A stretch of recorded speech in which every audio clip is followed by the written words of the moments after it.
In the quiet town of Willowbend, everyone has already written off young Jonah Miller.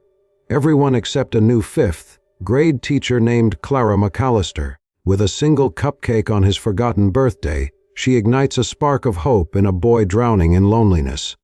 Together, they embark on an unexpected journey that reveals the transformative power of genuine compassion, challenging a community's hardened assumptions, and proving that even the most forgotten child can bloom under the warmth of unwavering belief. The late summer sun stretched across the sleepy town of Willowbend, its warm rays illuminating a place that seemed stuck in time. Quaint houses lined the streets, each painted in comforting pastels, while narrow sidewalks welcomed the occasional passerby. On a Monday evening, a gentle breeze swept through overgrown willow trees, rustling the leaves as though whispering secrets. That breeze followed Clara McAllister as she climbed the worn steps of her small, rented cottage. Barely over 30 years old, Clara had shoulders burdened with far more than her share of life's disappointments. She felt them weighing heavily on her heart, day in and day out. She'd grown up in Willowbend, under the watchful eyes of a tight, knit community that remembered every misstep and heartbreak. For as long as she could recall, she had wanted to be a teacher, someone who guided young minds and inspired them. But the path to that calling had been marred by unforeseen tragedies, starting with her father's sudden death when she was only 15. Now, she had finally achieved her goal. Clara had just accepted a position as a fifth-grade teacher at Willowbend Elementary. It had taken years of juggling night classes, scholarships, and part-time jobs to reach this point. But as she stood on her porch that evening, the dust motes dancing in the golden sunlight, she couldn't ignore a low, humming anxiety, a creeping sense of doubt about whether she was truly prepared to guide children who, at times, faced challenges far beyond her own. Inside her cottage, the rooms were modest. The walls still wore the neutral paint of the previous tenant, and the furniture was mismatched. A couch from a thrift store, a second-hand coffee table from a yard sale. In the corner, stacks of textbooks and educational magazines sprawled across the floor, a testament to her passion. Whenever Clara felt her anxiety build, she would reach for a comforting resource, her thick, dog-eared teaching manual. Despite her doubts, she tried to visualize the bright side of starting a new chapter. Willowbend Elementary was just a 10-minute drive away, and she recalled its modest red brick building, the same one she had walked through as a child, though it had undergone a fresh coat of paint and some renovations since her time. The ghosts of her own past as a shy, daydreaming student seemed to roam those halls, waiting to greet her. She remembered teachers who had believed in her potential when she barely believed in it herself. The memories brought a gentle smile to her lips. Perhaps she could pass along that same hope and encouragement to her future students. Not far from Clara's cottage, on the other side of Willowbend's single traffic light, lived a boy named Jonah Miller. He was 11, and already many people had quietly written him off. Jonah lived in a rickety trailer with his alcoholic uncle, who barely cared whether Jonah showed up to school or ate a decent meal.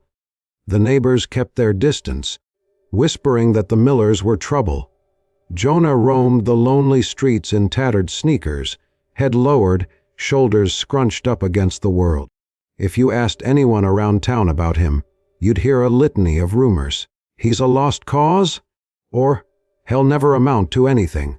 Nobody spoke kindly of Jonah, and the boy, having overheard enough dismissive remarks, had learned to keep his head down and his heart guarded. As the season shifted toward autumn, an air of expectation wound through Willowbend. The start of school loomed near. Jonah dreaded returning to the judgmental hallways and stiff desks. His experiences in school had taught him that he was unwanted. Teachers seemed tired of his sullen attitude. Classmates avoided him or mocked him, and administrators regarded him as a paperwork inconvenience. For all her nerves, Clara's excitement prevailed as she readied her classroom for the first day of school. She could still taste the bittersweet memory of losing her father during her own childhood. She remembered how one teacher's unwavering belief in her intelligence and kindness had kept her afloat when grief threatened to bury her. She wanted to offer the same kind of hope to her new students, even if some of them carried burdens that defied easy solutions. Clara reorganized desks, pinned colorful charts on bulletin boards, and wrote her name, Ms. McAllister, on the chalkboard in large, clear letters. She felt a flutter in her stomach as she imagined the students reading her name for the first time. Would they see it as a sign of a patient mentor, or just another adult to tune out? She promised herself to remember that every child walked into the classroom with a unique story, some stories darker and heavier than others. Meanwhile, Jonah stared at the threadbare posters in his trailer and wondered how to salvage the last few days of summer freedom. He had no illusions about a fresh start. School felt like a battleground, and he had neither allies nor ammunition. He found a crumpled note in his uncle's trash can, a reminder about mandatory enrollment for 5th grade classes. The scribbled words triggered a pit of dread in his stomach. A new year, the same condescension. But at least this time he knew better than to hope. The next Monday morning dawned with crisp air and the faint promise of autumn in the breeze.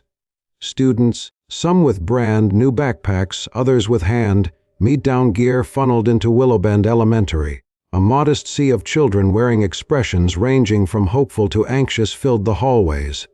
Enthusiastic teachers welcomed them with open doors. In Ms.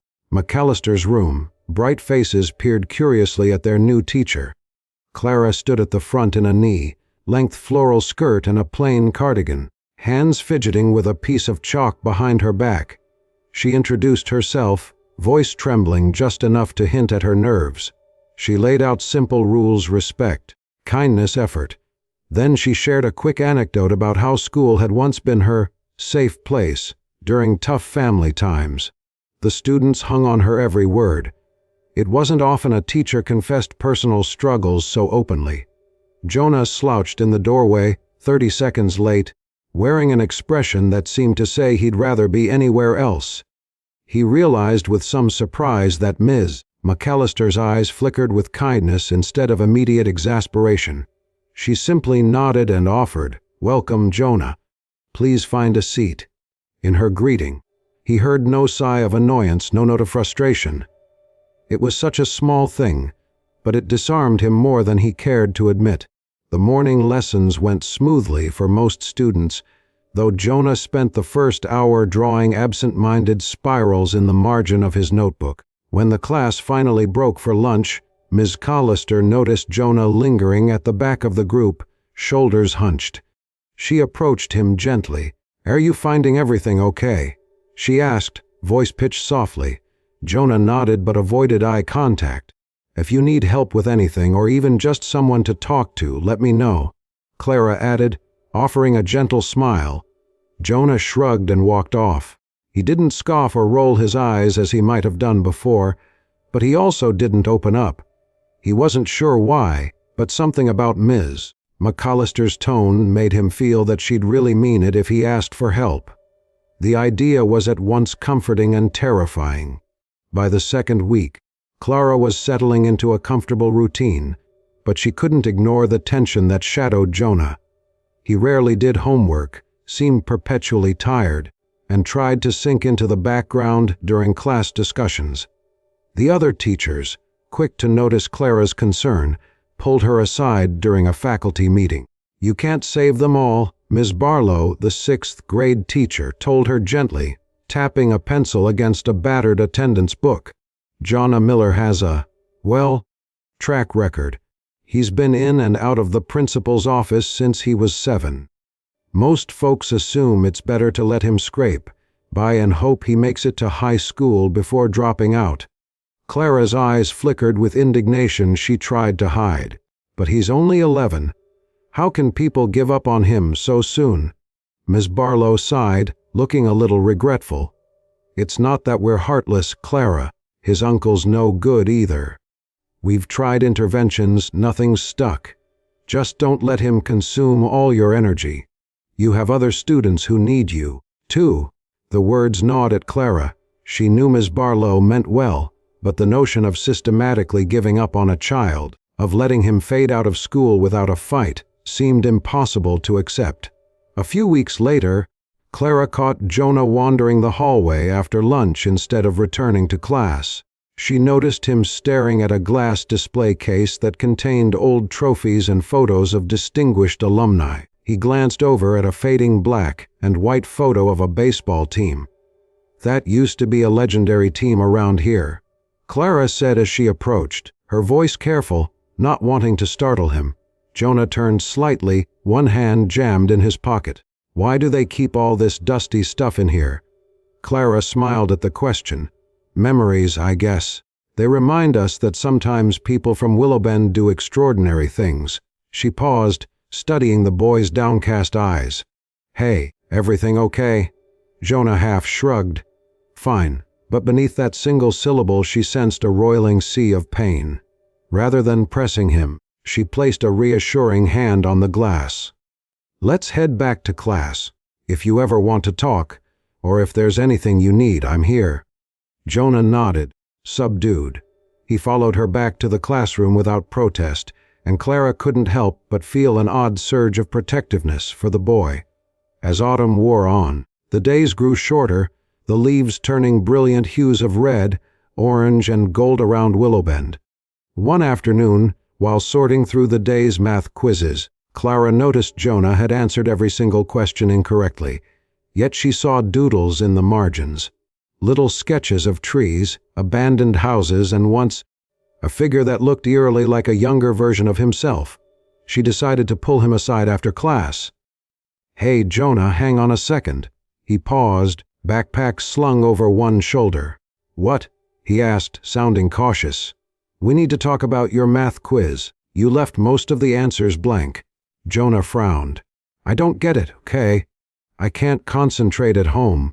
Clara nodded gently, motioning for him to sit. She pulled out a small granola bar from her desk drawer. "You hungry?" He hesitated, then took the bar. "I guess." As he munched quietly, Clara asked, "When's your birthday, Jonah?" He blinked, confused. "It's tomorrow," he admitted, voice barely audible. "Tomorrow. Why didn't you say anything?" Jonah shrugged, eyes locked on the half-eaten bar. "There's no point. No one cares about birthdays in my house. I don't even get a cake. Never have." A wave of sadness broke over Clara. "Well, happy birthday in advance," she said softly, resisting the urge to say more, to push further. She didn't want to overwhelm him. "I hope it's a good day for you." He gave a small grunt of acknowledgement, stood, and left the room. She stared at the empty doorway, promising herself she'd do something to mark his birthday, even if it was just a small gesture. That next day, after the final bell rang and the rest of the students filed out, Jonah stayed behind finishing a makeup assignment. Clara approached his desk holding a small chocolate cupcake with a lit candle on top. The flickering flame reflected in Jonah's wide eyes. "Happy birthday," Clara said softly, placing the cupcake in front of him. Jonah's gaze darted around as if expecting a trap or a joke. No one had ever surprised him with a birthday treat. Not in his entire life. He swallowed hard, face flushing with a million emotions he didn't know how to express. "You made this for me." "I did," she replied. "Well, it's from a bakery in town, but I picked it out especially for you." Jonah stared at the cupcake, speechless. Then he mumbled, "Thanks," though the word felt too small for the moment. Clara waited as Jonah blew out the candle, a tiny wish kept silent. He looked up at her, and for the first time, she saw unguarded gratitude in his eyes. It was a fleeting connection, but it resonated. That single act shifted something in Jonah. He started to pay a bit more attention in class. While he didn't magically transform into an eager scholar overnight, he scribbled fewer doodles and gave more effort to his assignments. Yet his home life remained as harsh as ever. Each time he walked back to the trailer in the evening, a sense of dread settled in his stomach, never knowing what kind of mood his uncle might be in. Meanwhile, Clara marked Jonah's small improvements with quiet praise. She'd walk by his desk and whisper, "Nice job on that question," or I can see you're really trying. No pity, no scolding, just recognition of his efforts. He had never experienced such targeted encouragement, and it both thrilled and terrified him. People who tried to get close inevitably hurt him or disappeared. At lunchtime, Clara caught bits of conversation among other teachers. Some were impressed that Jonah's work had improved slightly. Others insisted it was only temporary. They tossed around phrases like, "Jonah's just not teacher-friendly," and "he's a lost cause." Clara refused to join the banter. Instead, she found herself defending him when others disparaged his behavior. "He's been polite and cooperative in my class," she said, voice steady, "and I've seen real effort from him." A few colleagues exchanged knowing looks, the sort reserved for an idealistic newcomer.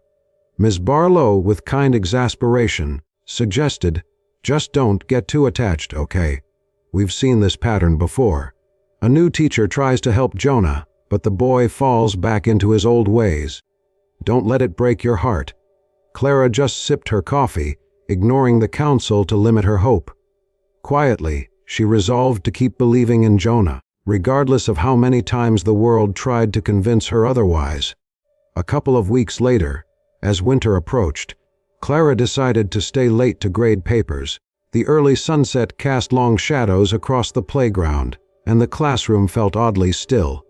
Just as she finished entering a few grades, a soft knock at the door made her jump. "Come in," she called out. Jonah peered around the doorway. "You left the lights on," he observed awkwardly, stepping inside. Clara smiled. "I'm just doing some work. Is everything okay?" Jonah ran a hand through his unruly hair. "Not really," he admitted. "My uncle, well, he didn't come home last night. I don't know where he is." She fought the urge to pull him into a comforting hug, instead gesturing to a chair. "Sit down, Jonah. Let's figure out what we can do." Slowly, Jonah sank into the seat. He wouldn't meet her gaze. His fingers twitched restlessly on the desk. "I have nowhere else to go," he murmured. "I mean, the trailer is there, but there's no heat, and I haven't eaten since yesterday morning." Clara's heart twisted. She glanced at the clock. It was nearly 6. "Let me make a few calls," she said gently. "And in the meantime, how about a snack from the vending machine?" Jonah exhaled an almost relieved sound. "Okay," he said, letting down his guard just a fraction more. Clara slipped out of the room to make calls in the hallway. She dialed the local Child Protective Services, hoping to get advice. The situation was delicate. She wanted Jonah to be safe, but she also worried that the system might shuffle him to some impersonal group home. The social worker on the line listened sympathetically and said they would initiate a welfare check that evening. When Clara returned, Jonah stood by the classroom window, looking out at the empty swings that swayed in the wind. She noticed how small he appeared, despite being nearly as tall as his classmates. She approached softly.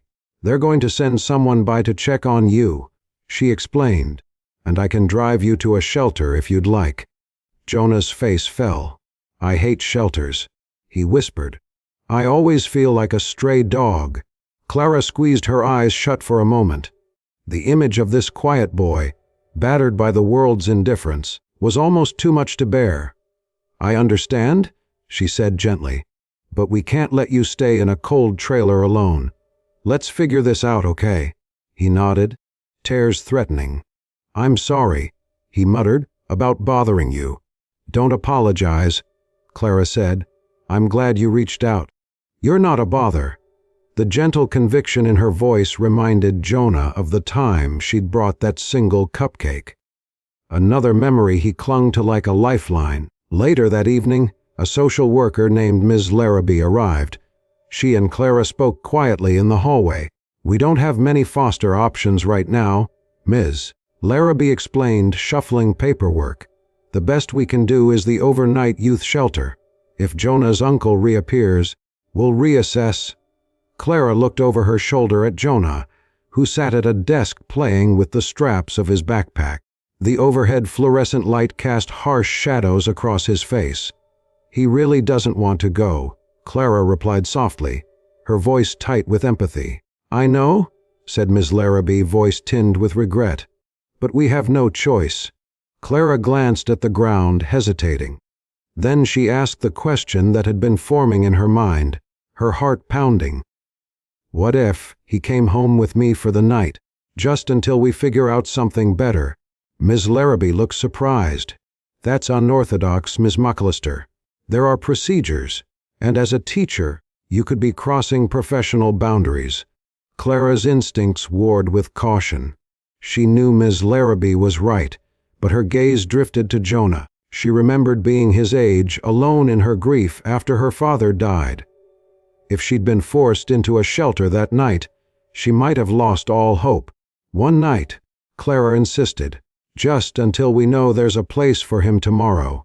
I'll sign whatever I need to sign."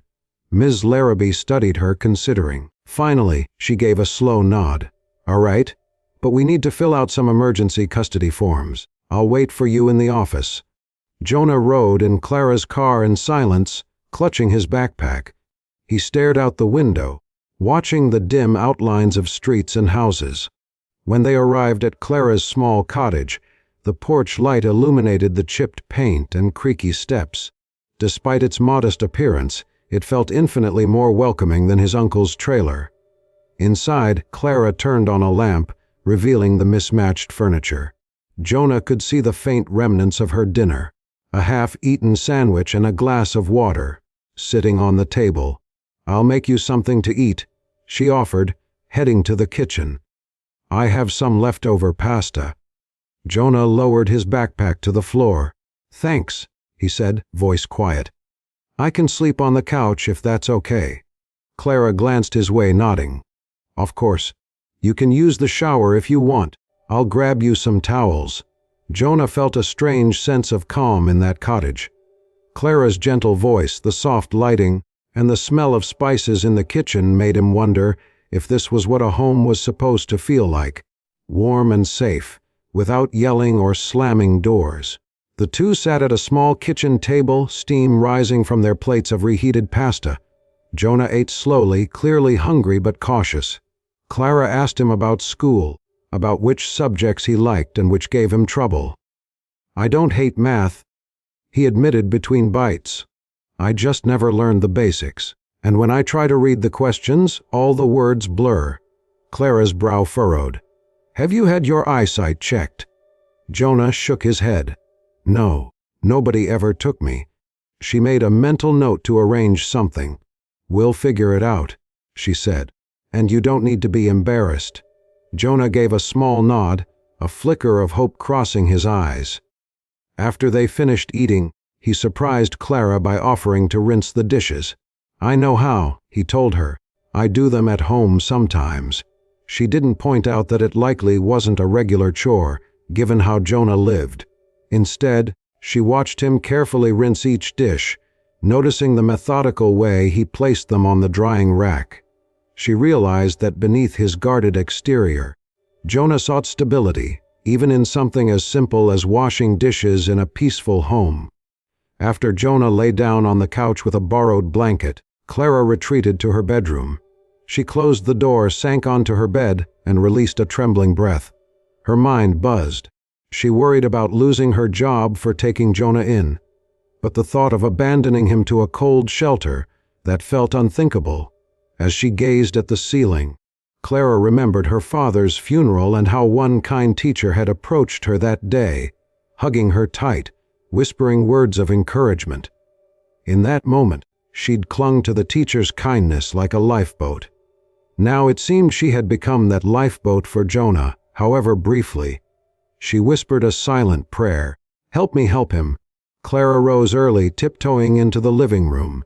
She found Jonah curled into a tight ball under the blanket. An almost childlike softness graced his features, revealing how vulnerable he truly was. She made scrambled eggs for breakfast, the smell of butter sizzling in the pan filling the small cottage with warmth. Jonah woke to this unexpected comfort. "Morning," Clara said gently, handing him a glass of juice. "We need to get you to school, but let's eat first." He cleared his throat, trying to mask the sleepiness in his voice. "Morning," he replied, blinking at the scene. He had never awoken to someone cooking him breakfast.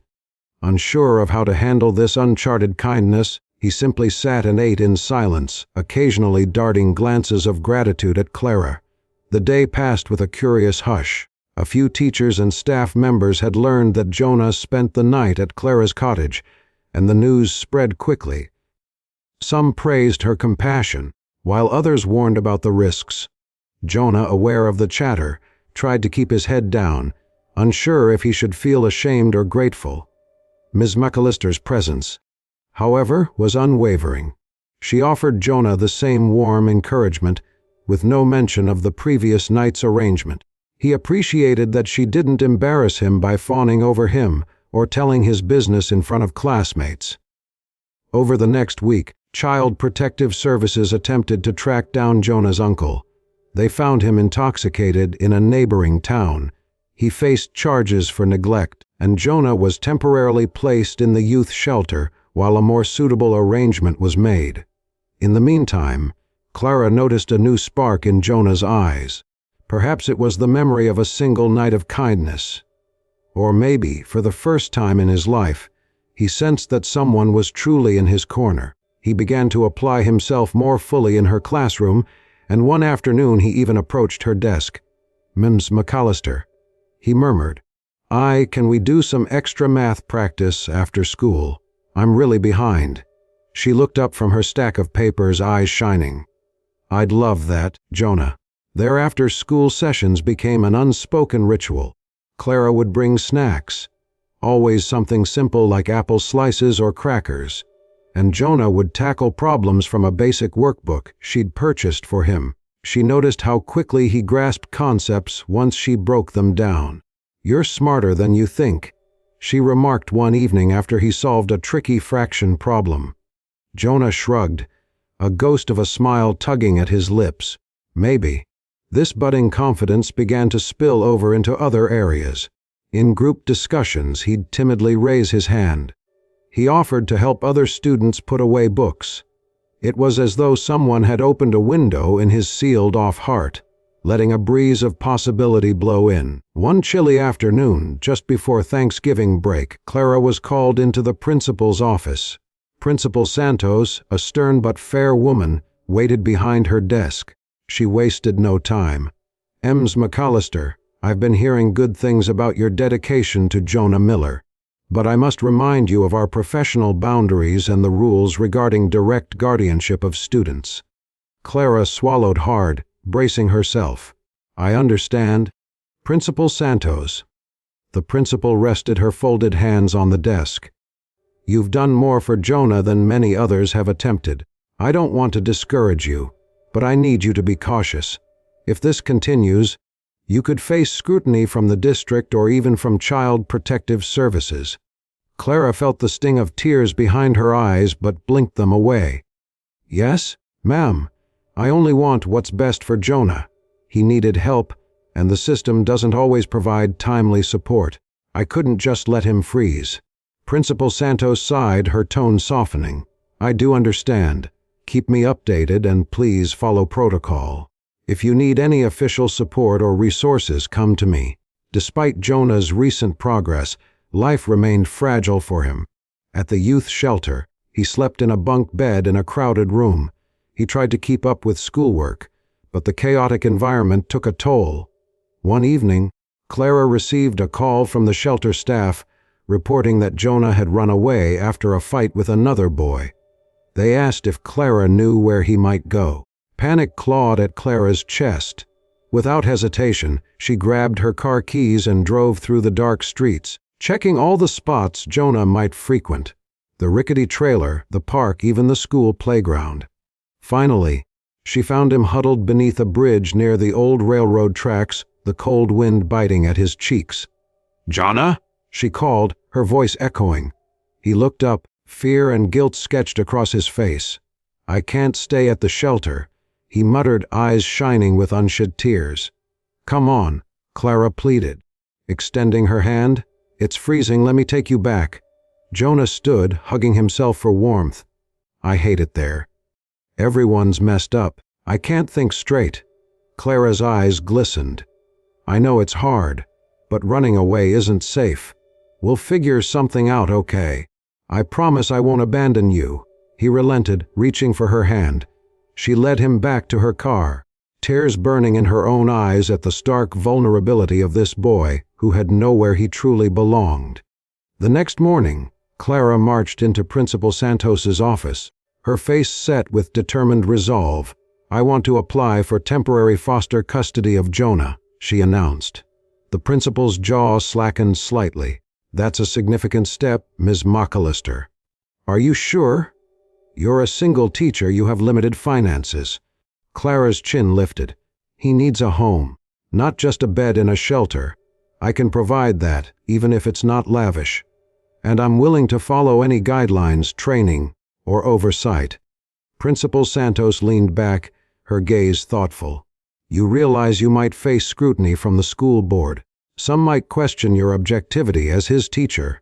Clara nodded, heart hammering. "I'll do whatever it takes. Jonah deserves a real chance." Principal Santos took a long breath and finally offered a faint smile. "Well then, let's see how we can support you. We'll contact Child Protective Services and get the ball rolling." Though Clara's heart soared at the idea of giving Jonah a stable home, she couldn't ignore the gnawing doubts. What if she wasn't ready to be a foster parent? What if Jonah's academic and emotional needs were more than she could handle? She worried about the looming possibility of the district objecting, or other teachers gossiping. Jonah, meanwhile, sensed the sudden shift without knowing the details. One afternoon, after their math lesson, he gazed at Clara with wary eyes. "Ms. Callister, is something wrong?" She paused, choosing her words carefully. "Jonah, I'm trying to find a better arrangement for you, so you don't have to stay in the shelter." He blinked, hope flickering. "You mean, like a foster family?" Clara swallowed. "Yes, it's a process, though, and it might be complicated." He looked at the ground, quiet for a long moment. Then, barely above a whisper, he asked, "Would I have to leave Willowbend?" "My school." She sensed the fear embedded in his question. "I'll do my best to make sure that doesn't happen," she assured him, gently placing her hand over his. Weeks passed in a flurry of paperwork, home evaluations, and background checks. The holiday season approached, and while other students buzzed with excitement over winter break, Jonah carried an anxious weight in his chest, uncertain of where he'd be. Then, late one Friday, Clara received a stark phone call from Ms. Larrabee at Child Protective Services. "I'm sorry, Ms. McAllister, but your application to foster Jonah has been stalled. Your finances are deemed insufficient, and there are concerns about conflict of interest due to your role as his teacher." Clara's vision blurred. "What does that mean for Jonah?" She whispered, voice trembling. "We'll keep him in the youth shelter until we can find an alternative home," Ms. Larrabee said. "I know you meant well." Clara felt as though someone had punched her. She thought about Jonah's cautious smile when he finally started doing better in class, the tears in his eyes when he fled the shelter. Now the system was once again pushing him aside, despite her best efforts. That evening, Clara visited Jonah at the shelter, tears threatening the corners of her eyes. When she told him the news, his face hardened into stone. "Figures," he muttered, bitterness lacing his voice. "Nobody wants me. That's not true." Clara protested, reaching for his hand. "Jonah, I'm fighting for you." He wrenched his hand away, eyes glistening with anger or pain. She wasn't sure which. "It's done. I don't care anymore." He turned his back, and the heartbreak on his face was visible in the reflection of the shelter's window. Clara stood there, her heart shattering, realizing just how tired and defeated he was. For the next few days, Jonah didn't show up for their after-school sessions. His test scores began to slip again. He avoided making eye contact, returning to that shell he'd once inhabited. The staff at the shelter mentioned he was skipping dinner sometimes, staying out late until curfew forced him back in. Clara felt her own despair mounting, weighed down by guilt and helplessness. She tried to focus on her other students, but Jonah's empty seat loomed in her mind like a black hole.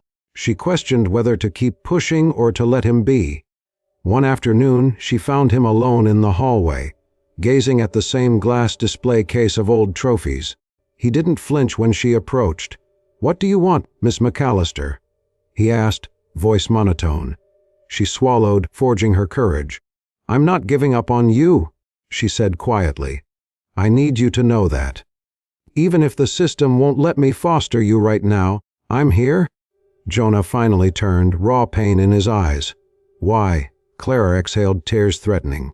"Because I see you, Jonah. You matter, even if no one else believes it." His facade cracked. He looked away, blinking back tears. "I don't know if I believe it anymore." The next day, something snapped inside Clara. During a faculty meeting, she mustered the courage to stand and share Jonah's story. She spoke of his resilience, his intelligence, the glimmers of hope she'd seen in him. Other teachers shifted uncomfortably in their seats, some looking guilty, others empathic. "We have to do better," Clara concluded, voice shaking with passion. "If we, as a community, keep shrugging off children like Jonah, we fail them. I'm not asking you all to break rules or take them into your home. But we can't just give up." A wave of silence followed her words. Ms. Barlow looked down, fiddling with her pencil. Principal Santos finally spoke. "Ms. McAllister, you're right. We need to reconsider how we address Jonah's needs, and the needs of other kids in similar situations." With Principal Santos's blessing, Clara organized a small tutoring and mentorship program at the school for at-risk students, including Jonah. Teachers volunteered once or twice a week, offering extra help in a safe space. Local churches donated snacks and supplies. Even Ms. Larrabee from Child Protective Services became involved, pushing through a different set of paperwork to explore more creative living solutions for Jonah, including the possibility of an extended host family arrangement that wouldn't violate the teacher-student boundary. For the first time, Jonah saw something he'd never witnessed before: people rallying around him. With each passing day, he found it harder to cling to the narrative that no one cares. He also saw how Ms. McAllister quietly orchestrated much of this support, never once taking credit or making a show of it. By late winter, arrangements were finally secured for Jonah to stay with a retired couple in Willowbend who had experience fostering children. He wouldn't have to leave town or switch schools. The program allowed for Ms. McAllister to remain his teacher and mentor without crossing the lines that had halted her foster application. On the first evening at his new foster home, Jonah stared at the tidy bedroom they'd prepared for him, complete with a small desk, a clean bed, and a bright lamp. The foster parents, Mr. and Mrs. Larkin, greeted him with open arms and insisted that he was free to decorate however he liked, although part of him felt an ache that Ms. McAllister wouldn't be tucking him in. He recognized the sacrifice she'd made to ensure he had a genuine, stable home. When Jonah returned to school the next Monday, Ms. McAllister greeted him at the door. He smiled more openly than he ever had before. Clara noticed a subtle difference in his posture. He stood a little straighter, as though he had finally found solid ground under his feet. Toward the end of class, she called Jonah up to her desk. Handing him a wrapped box, she said, "This is for you, from a group of teachers who have been rooting for you all along." Jonah blinked in surprise, carefully opening the box to reveal a pair of prescription glasses. His eyes widened, reflecting the new frames. "Glasses," he murmured. "We had your eyes checked," Clara said. "We pooled together so you could have these. No more squinting at the board." Jonah slid them on, blinking at the suddenly crisp world around him. A slow grin tugged at his lips, gratitude blooming in his chest. "Thank you," he whispered. In the weeks that followed, Jonah's grades rose noticeably. He still struggled with certain emotional triggers, but whenever frustration swelled, he remembered there were people who believed in him. Teachers, the Larkins, and most of all, Ms. McAllister. That knowledge seemed to anchor him. On the last day before spring break, Ms. McAllister organized a small classroom celebration. They played educational games, and the kids giggled over silly riddles. Jonah participated wholeheartedly, even volunteering to lead a math game on the board. Clara watched him, her heart brimming with pride at how far he'd come. As the final bell rang, Jonah lingered, waiting until his classmates had left. He approached Clara's desk, carrying a folded piece of paper. "Ms. McAllister," he began, his voice trembling just a little. She looked up, eyebrows raised in gentle curiosity. "Yes, Jonah." He held out the paper. "This is for you." Clara unfolded it carefully. In Jonah's uneven handwriting were the words, "Thank you for believing in me when no one else did." Below it was a small drawing of a simple house with a glowing window. She recognized it as her cottage.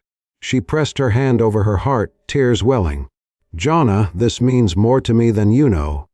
He swallowed, returning her gaze with a steadiness that showed the boy he was becoming. "I don't know where I'd be if you hadn't been there," he said softly, his eyes damp. "You saved me." Clara carefully placed Jonah's note in her top drawer, right next to the photo of her father she kept for inspiration. She stood, walking around the desk and pulling Jonah into a gentle hug, mindful of the boundaries but needing him to feel cared for. "You saved yourself," she whispered. "I just gave you a little help." Jonah stepped back, wiping his eyes with the sleeve of his sweater, a shy grin surfacing. "But you showed me I'm worth helping," he insisted. They walked to the door together, the hallway now quiet and bathed in afternoon sunlight. The echoes of chatter from other classrooms faded, leaving just the sound of their footsteps. It struck Clara how much Jonah had changed in the past few months, and how much he had changed her. Over the next year, Jonah continued to thrive under the Larkins' care. He and Ms. McAllister shared a special connection that transcended mere teacher-student rapport. When Clara visited the Larkins from time to time, she would see Jonah immersed in a new hobby, drawing. She recognized the same raw talent from the sketches he used to scribble in his notebooks. At the end of the school year, Jonah stood on stage during an assembly to receive an award for Most Improved Student. The applause was thunderous, and Clara's heart swelled as she clapped and cheered, tears of pride shining in her eyes. Jonah's gaze found hers in the crowd, and a small, confident smile tugged at his lips. The story of Jonah and Clara served as a quiet catalyst for change within Willowbend Elementary and beyond. Teachers began to reevaluate their approach to struggling students, looking past the labels and seeing the human potential. Parents got involved, volunteering time and resources. For Jonah, the transformation wasn't an overnight miracle. He still wrestled with insecurities and the wounds of his past, but he now had a foundation of support, a sense of belonging, and most importantly, a newfound belief in himself. That belief, once fragile and nearly extinguished, shone steady and bright. On a peaceful summer morning, almost a year after Jonah's first night at Clara's cottage, the two crossed paths unexpectedly at the local library. Jonah had shot up another inch and now looked more like a teenager than the withdrawn boy she'd first met. He greeted her with a grin and proudly showed her a stack of art books he planned to explore. "Ms. McAllister, look," he said excitedly, pointing to a book on perspective drawing. "I'm teaching myself more about shading and angles." Clara beamed. She noticed how comfortable he seemed in his own skin now, how curiosity replaced fear in his eyes. "I'm so proud of you," she said. Their conversation that day drifted from art to memories of how far Jonah had come. They laughed about the time he'd first blown out the candle on the cupcake, a single flame that symbolized hope. He thanked her for teaching him more than math or reading, for teaching him that someone could love him, and that he deserved love. She thanked him for reminding her why she'd become a teacher in the first place. As Jonah wandered off to check out his books, Clara stood by the library's tall windows, watching him with a tender smile. She thought about the unexpected twists of life that brought them together. A single boy that everyone else had given up on had shown her the greatest truth, that sometimes all it takes is one person's unwavering belief to kindle a spark that can light up an entire life. In the golden slant of the afternoon sun, Clara quietly reaffirmed her commitment to every child she would ever teach. No soul was irredeemable, no future was foregone. Love, given gently but persistently, could carve a path through even the darkest doubts. And Jonah Miller was living proof that where there was belief, there was always hope. In the end, the real lesson is that every child yearns for a glimmer of faith from the adults around them. Sometimes society's rules and red tape complicate matters, but genuine compassion can still prevail. Even when the odds seem impossible, the steadfast kindness of one caring individual can change the course of a life. And for both Clara McAllister and Jonah Miller, the journey they took together became a testament to hope, resilience, and the transformative power of believing in someone who's been all but forgotten by everyone else.